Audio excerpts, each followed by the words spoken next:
জয় গুরু, জয় গুরু, জয় গুরু। শ্রী শ্রী ঠাকুর মহারাজের অশেষ কৃপায় আশা করছি আপনারা সকলে খুব ভালো আছেন, মঙ্গলে আছেন।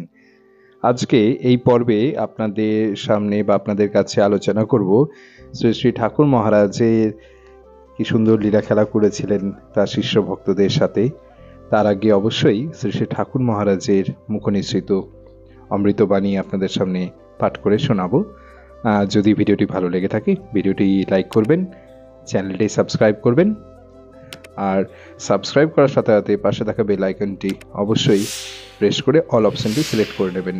আর এই ভিডিওটি সবার সঙ্গে শেয়ার করে সবাইকে জানার ও শোনার সুযোগ করে দেবেন। শ্রী শ্রী ঠাকুর মহারাজের নাম নিয়ে আপনাদের সামনে তুলে ধরছি শ্রী শ্রী ঠাকুর মহারাজের মুখনিসৃত অমৃতসুধা অমীয়বাণী। শ্রী শ্রী ঠাকুর বলেছেন, মানুষ হয়েই মানুষের উপকার করা চাই। মানুষ হয়েই ভগবান মানুষকে শ্রেয়ের পথে পরিচালিত করেন। তাই মানুষ মানুষের অতি আপন, মানুষই মানুষের পূজ্য। মনুষ্যত্বের বিকাশ হলেই মানুষের মাঝে অতি মানুষের সন্ধান পাওয়া যায়। তোমরা মানুষ হয়ে ওঠো, তোমাদের মাঝে অতি মানুষ জেগে উঠুন, এই হলো আমার আশীর্বাদ। শ্রী শ্রী ঠাকুর নিগমানন্দ পরমহংসদেব আমাদের তার অভয় বাণীতে এ কথা বলেছেন। এরপর আপনাদের সামনে তুলে ধরছি শ্রী শ্রী ঠাকুর মহারাজের লীলা খেলা। কয়েক বছর আগে বিমলা মা ঠাকুরের বিমু এসেছিলেন সন্তোষ কুটিরে। ওনার বাড়ি লাগোয়া জায়গায় ঠাকুরের মন্দির প্রতিষ্ঠা করেছেন।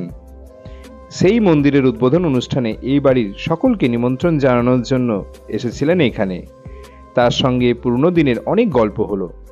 তাদের মধ্যে একটি বলি, যা আগেও সন্তোষ মার কাছে শুনেছি। বিমলা মা অতীতের স্মৃতিচারণ করে বললেন, জানিস, একবার 203 নম্বর কুটিরে ঠাকুর এসেছেন। আমি তখন সেখানে ছিলাম। বাপের বাড়ি বলতে তো ওই 203 নম্বর কুটিরকেই বুঝতাম তখন। দিন রাত্রি ভক্ত শিষ্যদের ভিড় লেগেই আছে সেখানে। নানা জনের নানা আবদার ঠাকুরের কাছে। কেউ বলে রোগ নিরাময় করে দাও, কেউ বা বলে নিজের পরিবারের কাজকে করে দাও, কেউ বা বলে পারিবারিক অশান্তির ইতি ঘটাও, আবার কেউ বা বলে মেয়ের বিয়ে হচ্ছে না, বিয়ের ফুল ফোটাও, ছেলের চাকরি হচ্ছে না, চাকরি পাইয়ে দাও, কেউ বা বলে আমার সন্তান নেই, সন্তান দাও, খালি দাও দাও আর দাও। ঠাকুর চেয়ারে বসে কখনো গড়গড়ার নলটি অলস ভঙ্গিতে ধরে আছেন, অন্য হাতটি কোলের ওপর বা চেয়ারের হাতলে হেলানো অবস্থায় কখনো কখনো তামাক খেয়ে জড়বদ্ধ দু হাতেই কোলের উপর শিথিলভাবে বসে রেখেছেন। অর্ধ নিমিলিত দু চোখের দৃষ্টি সুদূর প্রসারিত। এই কোলাহলের কিছুই যেন তার শ্রুতিগ্রাহ্য হচ্ছে না। শুধু শিষ্য ভক্তদের নানা প্রার্থনার উত্তরে যান্ত্রিকভাবে দু একটি কথা বলছেন এবং হুঁ হুঁ উত্তর দিচ্ছেন। সেই সময় এক স্থানীয় শিষ্যা প্রায় রোজই আসতেন এবং ঠাকুরকে প্রণাম করে রোজ একই প্রার্থনা জানাতেন, ঠাকুর, আমার ছেলের কোনো সন্তান হয়নি। এত বছর হলো বিয়ে দিয়েছি, কিন্তু এখনো কোনো সন্তান হলো না। আমার ছেলের কোনো সন্তান না হলে বংশ রক্ষা হবে না, যে পিতৃপুরুষ জল পাবে না। কিছুক্ষণ নীরব থেকে একদিন ঠাকুর বললেন, ভগবানকে জানাও, তার ইচ্ছা হলে তিনিই দেবেন। মহিলা তবুও পীড়াপিড়ি করতে থাকেন ঠাকুরকে নিয়ে, আর বলেন, ঠাকুর, আমি শুধু তোমাকেই জানি, তুমি ইচ্ছে করলেই দিতে পারো, তুমিই দাও। ঠাকুর গম্ভীরভাবে আবার জানালেন, তুমি ভুল করছো, আমার এইসব কি দেবার ক্ষমতা আছে? যা চাইবার ভগবানের কাছে চাও। কিন্তু মহিলা ভুলবার পাত্রী নন। তিনি প্রতিদিন আসেন আর একই কথা বলেন। শেষে একদিন মহিলার পীড়াপিড়িতে বিরক্ত ও রাগত স্বরে ঠাকুর বলেন, আচ্ছা যাও, ভগবানের ইচ্ছায় সব হবে।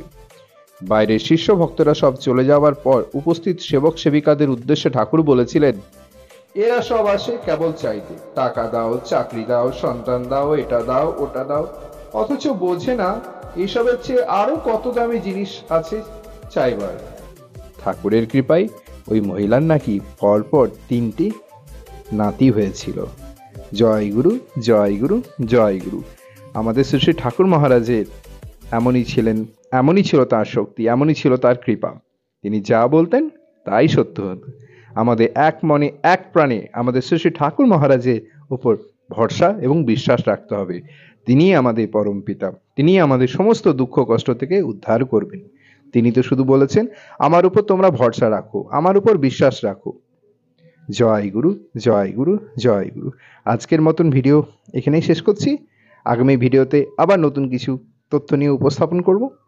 ততদিনে খুব ভালো থাকবেন, আনন্দে থাকবেন। শ্রী শ্রী ঠাকুর মহারাজের জয় গুরু মহানাম অবশ্যই স্মরণ করবেন। জয় গুরু, জয় গুরু, জয় গুরু। জয় জয় শ্রী গুরু প্রেমানন্দে, হরি হরি বলো। জয় জয় শ্রী গুরু প্রেমানন্দে, হরি হরি বলো। জয় জয় শ্রী গুরু প্রেমানন্দে, হরি হরি বলো।